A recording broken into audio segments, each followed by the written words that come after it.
নামটা জানি কি? লাইলি। তোরে আমার ভাল লাগছে। হোটেল আইস টাকালয়, গুলিস্তান। চেনস না? বেচা কেনার বাইরেও তোরে আমার ভাল লাগছে। তো আমি কি করবো? সংসার করবি? ওই হোটেলে গতর বেশি আমি। হোটেলের কাছে ছেড়ে দিবি? তাতে চলবো তোর? বিয়া করবি? চলবো। চিন্তা করি। দেখ, চিন্তা করে দেখ, তুই আর আমি আলাদা করে একটা ঘর নিলাম, সারাদিন কাম শেষে বাইক ফিরলাম, রাতে গরম গরম ভাত খাইলাম।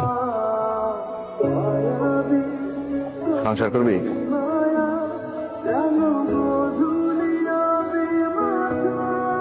কিছু পাওনাটা আছে, এগুলো লয়া আজকে কাম সারা দিন। তাহলে তো একটা বড় দেখা ঘর দেখতে হয়। তুই কি দেখবি তুই জানো। আমি গেলাম। তাহলে আজকের থেকে কিন্তু তোর দেওয়ান সব আমার।